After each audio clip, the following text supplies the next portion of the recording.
Fala galera, beleza? Aqui é o Renan, vou trabalhar literatura com vocês, né? E redação, obviamente, mas hoje vai estar mais focado na parte da literatura, porque é um conteúdo um pouco mais denso. Com essa paralisação aí acabou que ficou um pouco apertado o nosso cronograma, né? Mas daí eu vou dar uma prioridade para essa parte, até porque a redação a gente já trabalhou bastante. Mas obviamente na semana que vem, aí, no máximo daqui 15 dias, a gente volta normal na matéria de redação e vamos trabalhando pouco a pouco, tá? Mas quero dar esse passo inicial agora com literatura para a gente aprofundar e avançar, que a gente ainda está muito no comecinho, tá?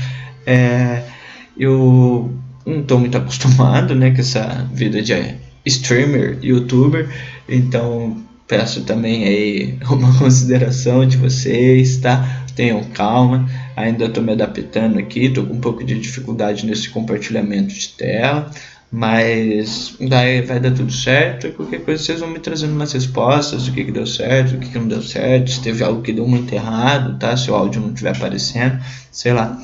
Também já estou pensando na semana que vem colocar uma luzinha aqui, estou providenciando ela, vamos ver quando que chega, para ficar mais fácil também para explicar, tal. Até por conta disso que eu falei, de esse compartilhamento de tela ainda ficar meio confuso, eu acho que vai ser interessante ter essa explicação aqui, porque facilita para vocês, mas de qualquer jeito vou enviar o slide também para a gente se adaptar a esse modelo de aula virtual, tá? Hoje a gente vai dar um pequeno passinho para trás, beleza? Porque na última aula presencial a gente trabalhou com trovadorismo.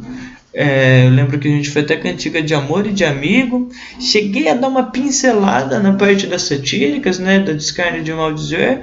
Mas eu quero dar uma aprofundada de novo, para a gente deixar bem claro. Até porque o período que a gente parou e ficou afastado foi um tanto quanto grande. Então facilita acabar esquecendo. Então eu vou focar mais nesse conteúdo, nessa aula aqui agora, e daí se der um tempinho nessa aula a gente trabalha poesia palaciana, senão na próxima a gente entra em poesia palaciana e Gil Vicente, tá? Mas fica tranquilo. Eu vou passar a maior parte do tempo direto nos slides, gente, até porque acho que é isso que importa, na verdade, apesar da imagem ser bem útil para ajudar a compreender, ajudar na explicação, com a mão, tal, toda essa movimentação eu acho super válido. Mas no meu caso aqui, até por conta da câmera estar colocada só no meu rosto, não tem uma lousa aqui e tal, acho que não vai ajudar tanto assim. Se vocês quiserem, depois pede sair, mas acho, na minha visão, não vejo ainda muito um porquê de focar tanto no meu rosto, ainda mais por conta de não estar com todo esse preparo necessário para fazer uma videoaula, que nem seria uma videoaula ideal mesmo, mas pouco a pouco a gente vai aprimorando e vai ficar legal esse sistema aí para conseguir atender as demandas do que vocês estão precisando, e com certeza a gente vai, na hora que chegar a prova, estar devidamente preparado para poder ir bem nela e ser aprovado, beleza? Então peço aí alguma calminha, mas eu vou fazer agora a transição para o slide, tá? Provavelmente não vai ficar tão bonita essa transição, não vai ficar tão limpinha assim, tão clean, mas eu vou passar para lá, tá? Um segundinho, passando. Passou. Bom, eu escolhi essa imagem aí, que é trovadorismo, né, para começar o nosso slide, porque essa imagem eu acho que representa bem a ideia de como eu gosto de começar essa explicação. O trovadorismo, cara, tá dentro de uma época, século XI, tá? Muito antigo, poucos registros, pouca escrita, principalmente, né? Era uma época que era muito difícil de se ter material escrito, do que dirá de se ter, sei lá, acesso à leitura, alfabetização, né? Era algo um tanto quanto raro. Então, muito desse conteúdo aí é produzido por meio da fala, de uma ideia oralizada. A trova, que é sinônimo da cantiga, ela vai ser uma junção da poesia com a música. Então por isso eu acho essa imagem interessante, porque tem bastante gente prestando atenção nessa pessoa que está aí no centro da tela com um instrumento, fazendo uma sonoridade e provavelmente declamando alguns versos acompanhados dessa sonoridade. Então essa é uma ideia que eu acho fundamental que vocês guardem. A trova, ela é a junção da poesia com a música, tá? E isso costuma aparecer muitas das vezes em exercícios sobre trovadorismo. Se havia essa junção de poesia e música ou se há uma separação da poesia da música. A resposta correta estaria dentro dessa ideia de que há uma junção da poesia com a música. Beleza? Então vamos lá, dando continuidade. Também acho legal você ver que tem uma partitura ali atrás, tem uma letra, né? Tem toda a sonoridade ali, as claves, né? Não sei muito bem como que são esses termos aí musicais, mas tem tudo ali atrás pra gente pensar nisso daí, beleza? Passar pro próximo slide. Agora já é um slide um pouco mais amador, né? Mas tá aí. Foi feito com carinho, tá? Trovadorismo. Coloca ali então, no primeiro tópico, desenvolveu-se entre os séculos 11 e 14, tá? É claro que, como eu falei, nessa época não se tem um registro muito firme para falar que começou em determinada data. Até porque nem é tão simples assim uma definição de que começou em determinada época. Geralmente essas transições elas vão acontecendo de maneira sutil. Elas vão passando de algo um pouco... Começa a ter certas características de um período, aí algum outro escritor específico começa a conhecer outras características e aí vai avançando para o próximo período literário. Nessa época aqui, então, o registro era muito mais difícil. Então fica aí mais ou menos nisso. Começou por volta do século XI e a gente vai ter ele aí até mais ou menos o século XIV, que é quando o próximo momento que vai aparecer vai ser dos nossos cancioneiros, né, da poesia palaciana, para depois a gente pensar em Gil Vicente, humanismo, tá? Segundo tópico, é o que eu falei, é muito importante, coloquei até em negrito aí, produção de trovas com cantigas. Tá? Trova e cantiga, nesse contexto aqui, eles vão ser sinônimos. E vai trabalhar a ideia de uma junção de poesia com a própria música. Beleza? E essa ideia é interessante para você guardar no seu estudo aí, principalmente para uma resposta aí de um concurso. Tá? Lembra daquilo que eu havia comentado em sala de aula, da maneira presencial, de que um meio de distração que foi criado, principalmente para quem estava no ambiente palaciano dentro desse contexto, né? Lembra que eu comentei com vocês, até um pouco brincando, assim, o pessoal estava lá numa festa dentro do palácio, já estava consumindo um álcool, o hidromel, vamos falar assim, ligeiramente alcoolizado, e eles queriam algo para dar uma distração nesse evento, para dar uma animada no evento, vamos falar assim. Então começa-se a produzir algum tipo de poesia musicada, para que dessa maneira surja um adicional nessa distração. Então há a presença de instrumento musical, há a presença dos primeiros poetas, vamos dizer assim, da língua portuguesa, que é o que a gente vai chamar de trovador. Pode aparecer em outros lugares como jogral, pode aparecer o menestrel, tá? Mas basicamente esses termos são um pouco mais para, sei lá, para uma faculdade de letras, tal. É algo que não costuma aparecer muito no vestibular, né, no concurso, como é o caso de vocês. Acho importante a gente pensar nesse quarto ponto. Serve como retrato da sociedade na época. Sei que já comentei com vocês, mas pega de exemplo a cantiga de amigo. A cantiga de amigo, ela vai retratar uma pessoa com saudade da figura do amigo, amado, amante, né? Depois eu aprofundo um pouco mais nessa ideia. Mas qual que é o contexto? Por que eu estou falando que é retrato da sociedade? Pensa que nessa época, cara, era o pontapé inicial para as grandes navegações, que vão acabar culminando, por exemplo, na chegada aqui no Brasil, tá? Principalmente da Europa. Então, tem muita gente, principalmente os homens, participando de um processo de expansão territorial do seu país. Então o cara, sei lá, ele está na França, ele está indo conhecer novas terras do que vai vir a ser a Espanha futuramente. O cara que está na Espanha está se expandindo para novas terras que virão a ser Portugal, por exemplo. Então tem muita gente saindo da sua terra natal para ir para as novas terras, para conhecer novos espaços. E claro, nessa época aqui, muito da parte trabalhadora, quem ia para fora de casa, se hoje ainda é assim, né? Apesar de a gente estar tentando melhorar pouco a pouco, nessa época era muito mais, era a figura masculina que ia para fora de casa, tá? Que ia fazer essa função. Então acaba que a mulher ela acaba se sentindo com saudades desse amado, amigo, amante, enfim. Por isso que eu acho legal você pensar como um retrato da sociedade. A literatura ela é muito importante, principalmente a literatura histórica, para a gente entender como é a nossa sociedade, como ela foi se desenvolvendo. É um material histórico, sem dúvida, tá? Então pensem mais ou menos por aí, a hora que eu chegar nelas a gente aprofunda um pouco mais. Coloco que elas se dividem em líricas e satíricas. As líricas, elas têm a ver com lirismo, com sentimentalidade, a gente tem amor e amigo. As satíricas têm a ver com sátira, com zombaria, bom, para trazer para nossa gíria do dia a dia, uma tiração de onda, uma gastação, vamos colocar assim. E as que a gente vai ter aí no trovadorismo são as de escárnio e maldizer. Vou aprofundar um pouquinho em cada uma delas, tá? Fica sossegado. Tô vendo aqui a bateria para ver como que tá. As cantigas líricas, a gente vai ter como definição no dicionário o que é o lirismo.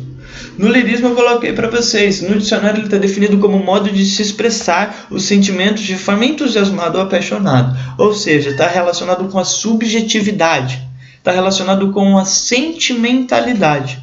Tá? Lírico, então vai ter muita relação com a questão do sentimento. Ele tem origem na palavra lira. Lira é um instrumento musical, né?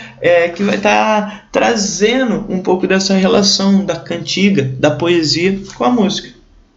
Então eu coloco ali, nessa segunda parte aqui, ó, assim, as cantigas líricas são as que têm relação com demonstração de sentimentos, subjetividades. Beleza? As cantigas líricas que vão estar relacionadas com o sentimento, de alguma maneira, elas são subdivididas na cantiga de amor e na cantiga de amigo. Vou passar para o slide para a gente ver a próxima. Características da cantiga de amor, então, cara. Cantiga de amor, ela vai estar relacionada com o eu lírico masculino, primeiro de tudo, tá? Eu lírico é a voz do poema. Assim como tem um narrador para uma narração, para um romance, tá? Que é quem vai estar narrando o poema. O texto. No caso do poema, a gente não chama de narrador, a gente chama de eu lírico. Então a voz que narra esse poema, no caso da cantiga de amor, vai ser masculina. Então já é uma definição tranquila para você fazer, tá? Se o narrador for masculino, você já vai assinalar como cantiga de amor, pois a cantiga de amigo tem um eu lírico feminino. Legal lembrar, comentei com vocês, as cantigas dessa época que elas são heterossexuais, né? Os relacionamentos que vão ser retratados aqui são todos heterossexuais. Então, se a cantiga tem um eu lírico masculino, ela vai estar se relacionando, vai estar falando de uma pessoa amada, e essa pessoa amada vai ser uma mulher. Assim como vice-versa. Se tiver um eu lírico feminino, ela vai estar se direcionando a um homem amado. Então dá para você ir por esses dois caminhos. Se você não encontra o eu lírico, você ainda assim pode encontrar para quem que ele está direcionando esse texto. Ele está direcionando esse texto para uma mulher, para uma senhora, então o eu lírico é masculino, tá? Assim como vice-versa também. Segundo ponto que eu coloco, a coita do amor, tá ali, dor amorosa diante da amada. Então essa coita do amor é um pouco desse sofrimento existencial. Lembra que eu comentei com vocês que era uma mulher totalmente inacessível para ele? O uso de exemplo, a gente construir um cenário na nossa cabeça, a ideia de que esse cara era um músico, esse cara era um poeta. Desde sempre, a figura do músico e do poeta são figuras que estão ali, vamos falar, um pouco mais marginalizadas na sociedade, né? São figuras que não são vistas, sei lá, de uma maneira muito admirada pela nobreza, pelo menos. Não de modo, numa sociedade como a dessa época, que o rei vai falar que a filha dele pode se casar com um músico, que ela pode se casar com um trovador, de modo algum. Então esse trovador, ele vai fazer essa trova para essa filha desse rei, por exemplo, a princesa, mas ele sabe que ele não tem a menor chance com ela. É muito mais uma propaganda dessa princesa, vamos dizer assim. Lembra da figura que eu também comentei com vocês da festa de debutante, que é quando ele vai apresentar a filha dele de 15 anos para a sociedade, para que todos os nobres ali possam despertar um interesse nela. Então nessa figura dessa festa de debutante, coloca ali o trovador fazendo uma cantiga de amor, falando de quão maravilhosa é a princesa, de como ela é fantástica. E quando eu vou entrar ali na questão do homem vassalo, mulher suzerana, ele é submisso a ela. Então basicamente é aquele exemplo que eu sempre dou. Ele fala que ela pode pisar no corpo dele para passar, desde que ela não suje os próprios pés. Isso para ele vai ser uma realização amorosa. Tá? Então a coita do amor vai um pouco nesse caminho dele se sentir inacessível, dele sofrer por não conseguir estar com ela. Confissão amorosa, retrato de seus sentimentos. Amor platônico também vai nessa ideia, um amor inacessível, um amor impossível de acontecer. E a figura do homem vassalo, mulher suzerana, são termos que às vezes aparecem. São termos relacionados um pouco à Idade Média. Então o vassalo é uma espécie de escravo, é um trabalhador, vamos dizer assim, e a suzerana é quem está acima dele. tá? Então essa mulher, ela ocupa uma classe social acima desse trovador. Por isso é algo muito complicado de haver essa relação. Aqui nesse slide eu deixei um pouco um exemplo, quero só que vocês deem uma olhada, a cantiga ribeirinha do Paio Soares de Taveiroz. Dá uma olhada nessa parte aqui, ó. Mia Senhor, fica muito atento com essa parte, tá? Talvez você vai bater o olho rápido, vai ver ali Senhor e vai falar, poxa, ele está se direcionando a um homem, então. Não, nessa época, Senhor, esse português é um português galego, tá? É um português antigo. Nessa época não existia senhora ainda. A senhora, ela era senhor, tá? Não existia essa flexão de gênero dentro da palavra senhor. Era a minha senhor, tá? Quer dizer minha senhora. Assim como o meu senhor seria mi senhor, tá? Então tem esse cuidado aí. Cantiga de amigo, gente. Na cantiga de amigo, já comentei com vocês, o eu lírico é feminino. Ela vai estar retratando a saudade do amigo, amado, amante. Todas as palavras têm um pouco o mesmo sentido nessa época.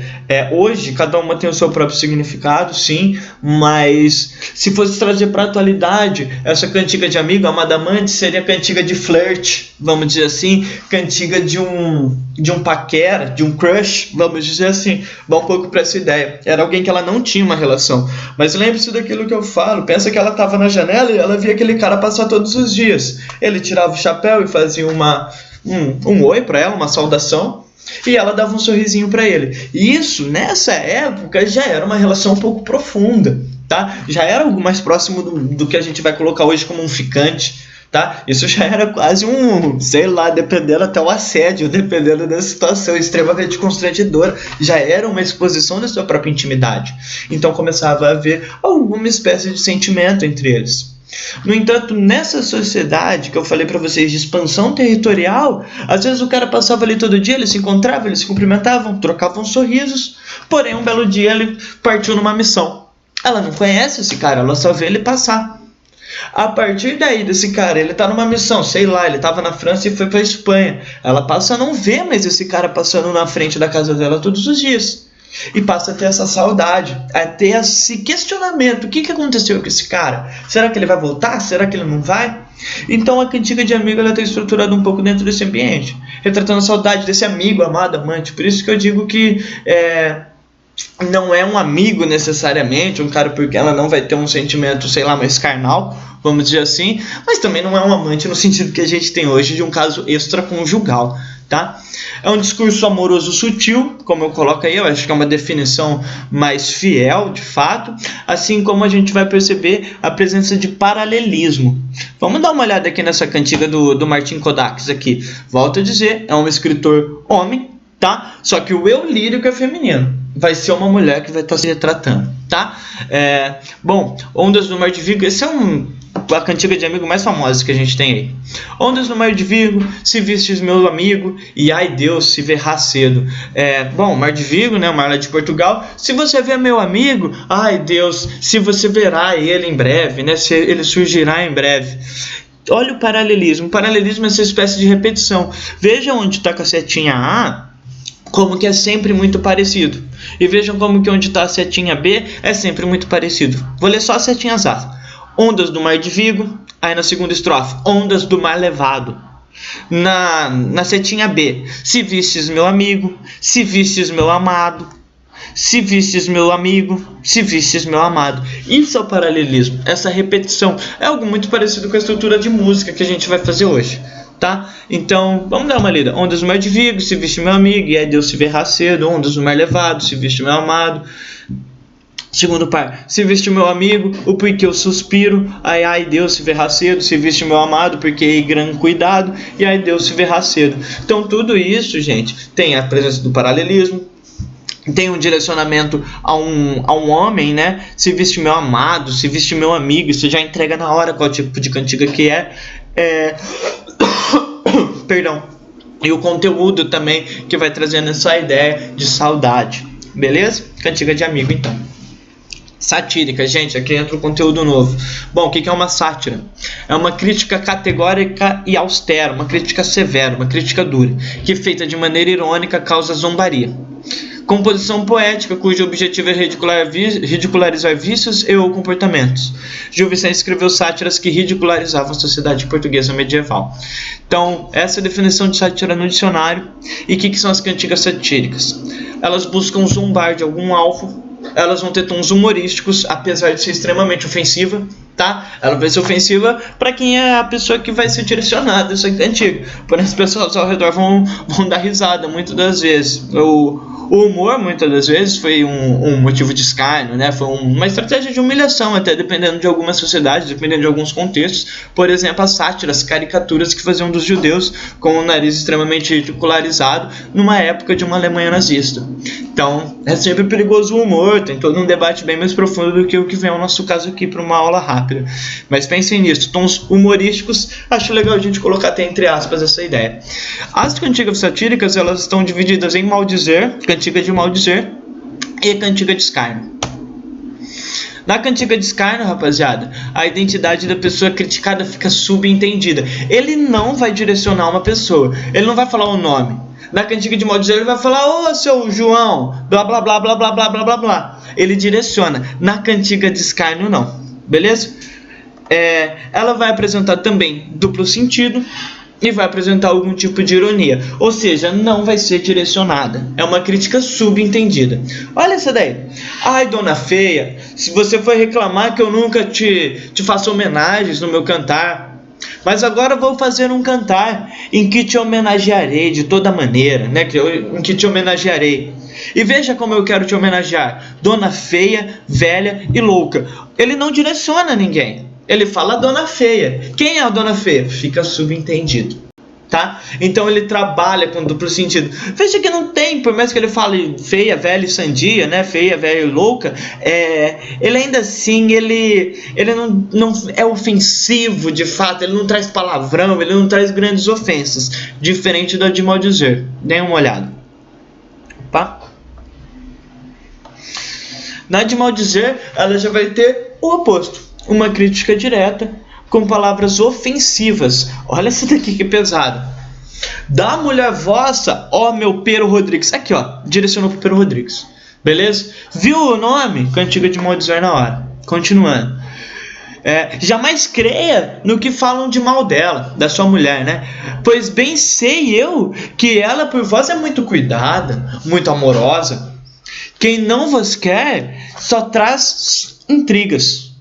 Pois quando ela deitou na minha cama, ela falava muito bem de você. Apesar dela ter me dado o corpo dela, é a você que ela ama. Então veja como a cantiga de maldizer, ela já é bem mais direta, ela já é bem mais ofensiva. Aqui ela fala o nome do cara e fala de uma maneira direta que ela está traindo esse cara, certo? Então a cantiga de escárnio, ela vai ter uma crítica mais subentendida, sem direcionar alguém, sem ser tão ofensiva, enquanto a cantiga de maldizer já vai ser bem ofensiva, já vai direcionar de fato a uma pessoa. Beleza? Então vão ser essas características aí. Vamos retomar então rapidamente. Subdivide-se em lírica e satírica. Lírica retrata sentimento, satírica zomba. A lírica a gente tem a de amor e a de amigo, tá? A de amor, o lírico masculino, um sofrimento por essa pessoa amada, o homem numa figura abaixo dessa mulher. Na de amigo já vai ser a figura de um lírico feminino retratando uma saudade de algum amado. Satírica, a gente vai ter a de maldizer e a de escárnio. A de escárnio, ela vai ter uma crítica subentendida, vai ter duplo sentido, não vai direcionar de fato a alguém, enquanto a de maldizer, ela já vai ser bem ofensiva, vai direcionar especificamente a uma pessoa. Vou voltar pro meu rosto agora, rapaziada. Olha eu aí de novo. Bom, esse que eu preparei para vocês, esse é o conteúdo. Depois a gente continua mais um pouquinho com poesia palaciana, a gente entra em Gil Vicente também, e aí a gente vai dando uma aprofundada. Vou depois corrigir os exercícios também, mandar uma listinha de exercícios para que vocês façam, e por enquanto é só, tá, rapaziada? Semana que vem a gente continua esse conteúdo aí. Me dê uma resposta. Forte abraço, valeu!